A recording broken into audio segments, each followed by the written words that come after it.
présent, je vous propose de passer à un autre sujet. Donc, bien entendu, si l'environnement n'est pas le thème le plus exposé au cours de cette campagne, il en est un avec le pouvoir d'achat qui monopolise les espaces de débat. C'est le thème de la sécurité. Aujourd'hui, les faits divers, crimes et délits sont régulièrement relatés dans la presse locale douaisienne, ici comme ailleurs. Alors, comment rassurer les habitants de la 17e circonscription du Nord et leur assurer un cadre de vie serein? Monsieur Tesson, vous avez du temps là. Voilà, on vous en a fait gagner un petit peu. Voilà. J'ai l'impression que je suis très en avance, moi. Alors, C'est super. En plus, j'ai Monsieur Chéreau à côté de moi. Il y a 2 jours, il y a eu une agression dans ma rue. Et juste à l'instant, avant que je revienne, il y a 2 gars qui se sont bagarrés juste devant ma fenêtre. J'habite en plein centre-ville. Je pense qu'il y a... Alors, l'élection est une élection nationale. Ça relève évidemment d'une circonscription. Néanmoins, on ne peut pas s'empêcher de se poser des questions sur la manière dont on gère la sécurité de notre pays. Et le premier exemple qu'on a, c'est notre ville. On est quand même dans les villes qui sont les plus concernées par l'insécurité. Monsieur Chéreau refuse l'armement de la police municipale. Il a une approche quand même, je trouve, un peu frileuse par rapport à ça, parce que si on regarde en plus le fameux programme, alors là, c'est simple, hein, c'est désarmer la police et donc armer les voyous. Parce qu'on enlève absolument tous les moyens de la police pour lui rendre vraiment la vie impossible. Alors moi, ça m'intéresserait de savoir si Frédéric Chéreau souscrit à toutes les propositions du nouveau Front Populaire. qu'est-ce qu'on trouve dans votre programme à vous? Cette police... Non, mais alors, des choses très simples. Ah bah c'est très simple. Nous donnons des moyens à la police. Nous défendons l'idée qu'on doit recruter dans des villes de plus de 10 000 habitants des polices municipales. Il faut leur donner les moyens d'agir et au-delà, bien sûr, donner à la justice la capacité d'avoir, de donner des sanctions comme ils doivent se produire. Il y a tout un aspect sur la justice qui me paraît important, notamment toutes les remises de peine, etc., qui fait qu'on découvre parfois des gens qui ont commis un délit, parfois des crimes extrêmement graves, et on découvre que le gars, il avait été condamné 10 ans, mais en fait, il en a fait que 8, et donc il est déjà dans la rue. Attendez, il y a un problème. Donc voilà, nos propositions sont des propositions de bon sens, que malheureusement...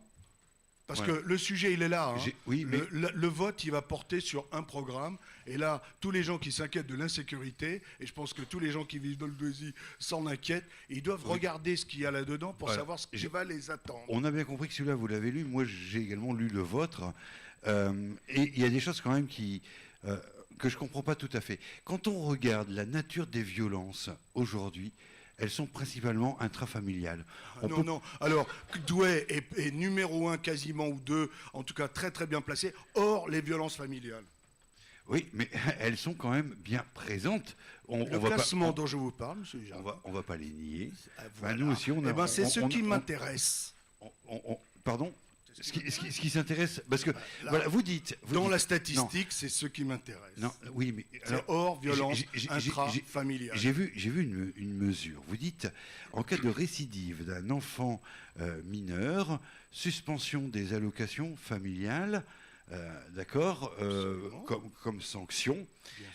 Quand il s'agit d'une famille monoparentale et d'une maman confrontée parfois à de jeunes gens qui ont peut-être subi des influences, pensez que de la mettre dans une situation de précarité va lui permettre de rétablir l'autorité qu'elle doit avoir dans l'accompagnement d'une peine éducative de son gamin? Votre remarque me fait penser à toutes ces possibilités qu'on a. C'est pas une remarque, c'est une question. C'est une remarque. Là, en l'occurrence, c'est toutes ces propositions qu'on fait en disant « Mais non, ça marche pas, faut pas les faire. » Eh bien, faisons-le pour voir. Et moi, je pense que redonner aux familles, quelles qu'elles soient, l'obligation de gérer leurs enfants, en tout cas d'en assumer la responsabilité, me paraît une très bonne chose. L'irresponsabilité, il y a un moment, il faut que ça s'arrête, parce que moi, je veux bien considérer qu'il y a des familles qui vivent des grandes difficultés, il ne faut pas le nier, c'est une évidence. Mais moi, je pense aux victimes. Vous voyez, le cas qu'on a là récemment de cette jeune fille qui a été violée, etc., pour des raisons très complexes, mais où l'antisémitisme n'était visiblement pas étranger, on voit très bien que là, il y a un vrai sujet de famille. Que font les familles? D'accord. Alors, une petite précision, j'ai bien compris. Hein. On essaye pour voir, moi, il y a des tas de choses j'essaye pas, même pas pour voir. Mais, Mais on sait où vous habitez, monsieur Dujardin. oui, mais oui, je m'en cache oui. pas non plus. Ah Donc, ouais. Là, je suis en territoire ennemi. non, sais. mais je vous remercie d'être ici. Vous n'êtes pas en territoire ennemi. Ah, moi j'ai lu votre papier là. Mais sur oui, le mais- refus de l'extrême droite. Enfin, Oui, c'est à mais supposer on en que nous parlera- sommes l'extrême droite. On en parlera justement tout à l'heure. D'accord. Moi, j'ai lu également votre programme, et là, vous me dites suspension de l'allocation familiale. Quand il n'y a pas d'allocation familiale qui est versée à la famille, parce que c'est pas versé à toutes les familles, s'il n'y a qu'un enfant, c'est quoi la peine? Il y aura, il y a pas, il y a, enfin voilà, il y a un moment où on doit avoir la même justice pour tout le monde et les mêmes peines pour les mêmes délits ou. C'est anecdotique. Oui, c'est encore une caricature, comme d'habitude. Bien sûr qu'il peut arriver qu'il y ait un enfant, donc il n'y a pas d'allocation. Ben oui, dans ce cas-là, ça ne fonctionnera pas de cette manière-là. C'est tout ce qu'on dit. D'accord, ça fonctionne autrement, mais on ne sait pas encore comment.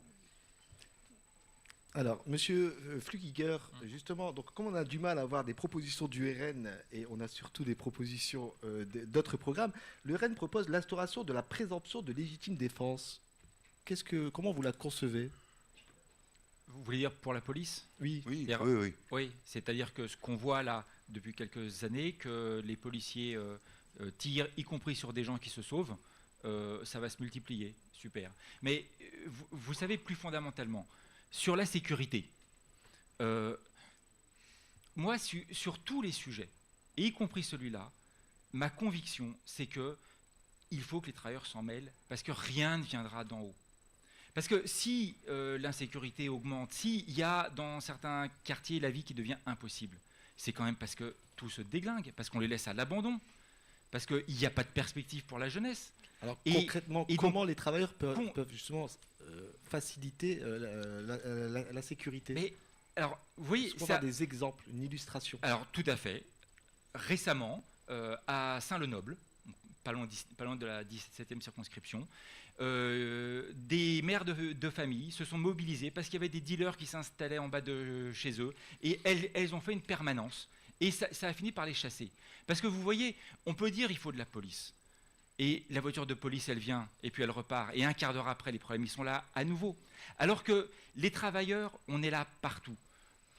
Si on s'organise, si on sait pourquoi, si on sait où sont nos intérêts, si on s'organise nous-mêmes pour que la vie elle soit possible là où on vit, eh ben, là, il y a bien des choses qui deviennent possibles.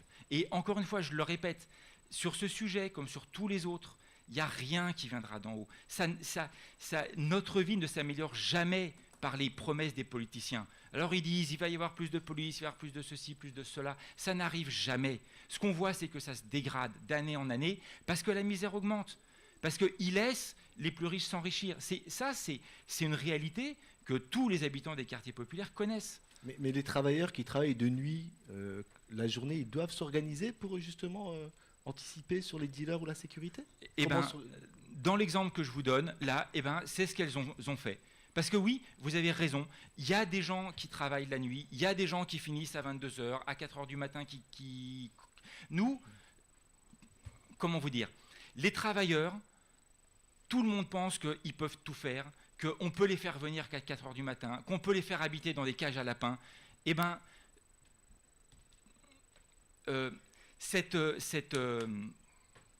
cette manière dont on nous fait vivre, c'est aussi ça qui va faire que les gens ils vont apprendre à s'organiser, à se révolter. Et demain, en tout cas c'est en tant que communiste révolutionnaire, c'est ça que je veux, que demain ce soit eux qui dirigent toute la société. Moi je suis pour que ce soit les travailleurs au pouvoir. Oui, on entend bien, et les travailleurs aussi dans les entrées pour guetter les dealers, mais en termes de formation, puisque la sécurité publique, c'est pas inné, il y a une formation. Comment on peut mettre des parents qui ne sont pas formés à la sécurité, et vous voulez qu'ils prennent la responsabilité de la sécurité de leur immeuble? Il peut y avoir quand même des dérives Mais comment est-ce que vous pensez que ça se passait à l'époque où la classe ouvrière a été organisée, où il y avait des partis, des syndicats? Dans les cités, il n'y avait pas besoin de policiers. Parce qu'il y avait des militants partout. Il y avait des gens qui tenaient tête à leur patron. Il y avait des gens qui tenaient tête à Citroën, qui ramenaient des anciens tortionnaires des colonies pour encadrer les ouvriers. Eh bien, ils tenaient tête à ces gens-là et à leur milice. Alors, ce n'est pas des bandes de jeunes qui allaient leur faire peur. Et ils réglaient les problèmes, pas comme la police aujourd'hui, pas en débarquant comme des cow-boys, en tirant dans le tas et puis en repartant. Non, parce qu'ils étaient là, ils connaissaient, et y compris ils connaissaient les parents des jeunes, et ils connaissaient les jeunes. Nous, c'est ça qu'on veut, c'est que les travailleurs ils reprennent l'habitude de prendre tous les problèmes, de se les poser eux-mêmes et de s'organiser pour les résoudre. Merci. Monsieur Brouazza, vous proposez des retours à des peines de plancher. Oui, Est-ce que tout vous à pouvez fait. développer, s'il vous plaît? Oui, tout à fait. Alors les peines planchées, ce serait pour des, on va dire des premiers petits délits, c'est-à-dire que la personne ou le mineur qui commet une infraction, bah, il ait directement une peine planchée. Ça lui permettrait, je pense, et j'en suis convaincu, de prendre conscience de son acte et de ce qu'il a fait. Et que pour moi, plus tard, le citoyen qui va devenir, il sera meilleur.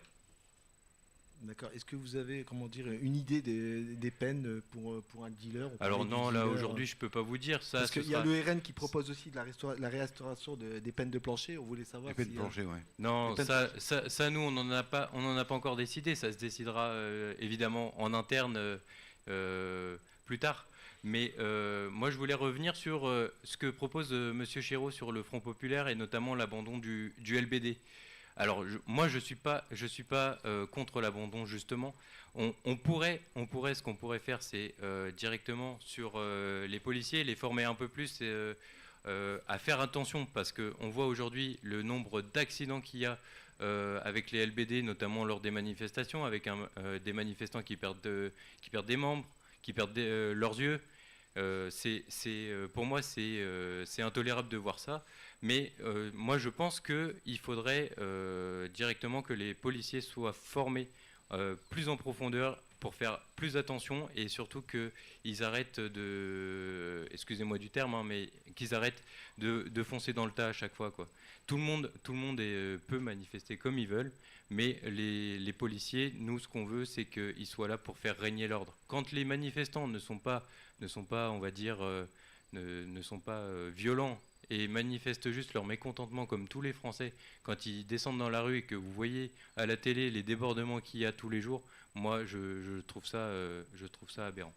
Alors, on est sur une autre proposition du côté du groupe autour d'Emmanuel Macron, c'est l'atténuation de l'excuse de minorité pour les mineurs qui commettraient certains actes. Là, on ne parle plus de peine planchée, mais c'est très vite, le mineur n'est plus, au regard du délit commis, considéré comme un mineur, c'est ça?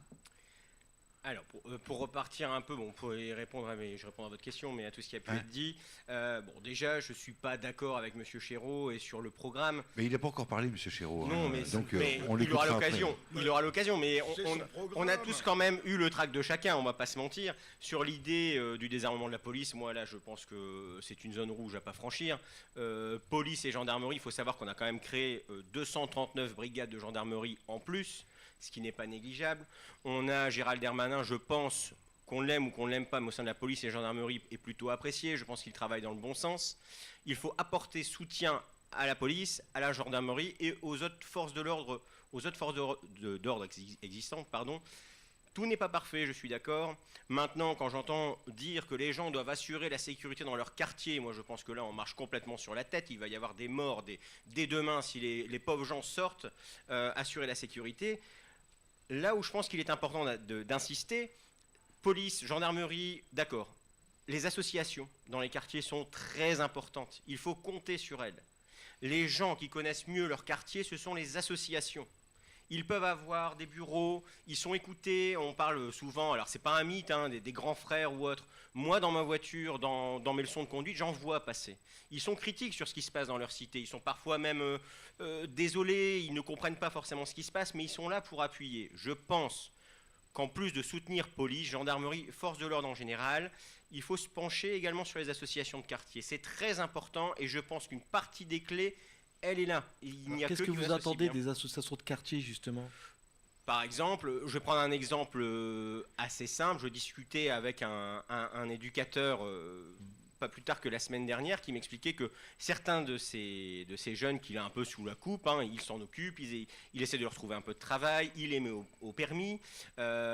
C'est une autorité importante, c'est-à-dire que parfois, à la maison, vous en parliez tout à l'heure, ils ont perdu cette forme d'autorité. Et cet éducateur-là, assez bizarrement, et je pense que c'est chacun son métier, cet éducateur-là, il est écouté. Et ça fonctionne, je le vois.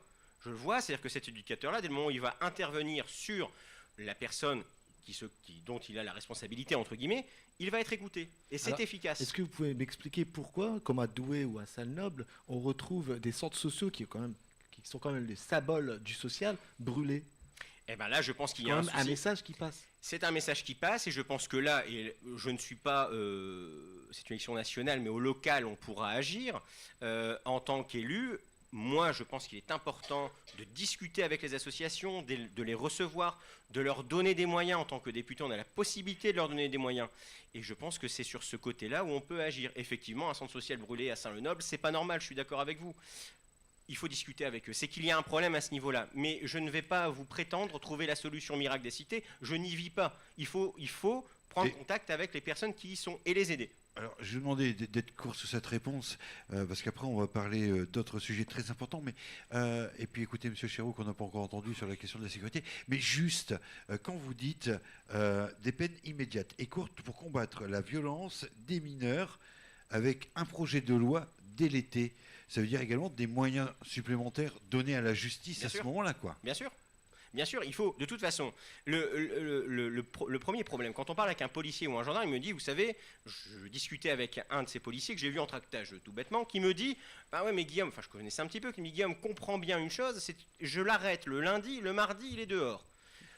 Je suis, moi, partisan, effectivement, que dès le moment où ce jeune peut, alors peu importe l'âge, non, mais à 13-14 ans, si ces jeunes-là sont capables de voler une voiture, de frapper quelqu'un, ils sont aussi capables d'entendre une mesure disciplinaire. C'est comme ça dans la vie. Vous, en tant que parent, tout parent ici, quand un enfant fait une bêtise, il est réprimandé, parfois puni quand ça va trop loin.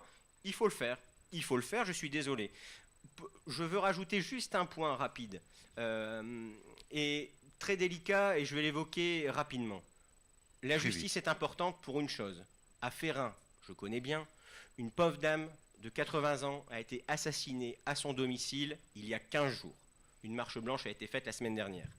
C'est un exemple même d'un problème de justice à laquelle il faut lui redonner les moyens. Nous avons essayé de le faire. Maintenant, nous allons essayer d'aller plus loin.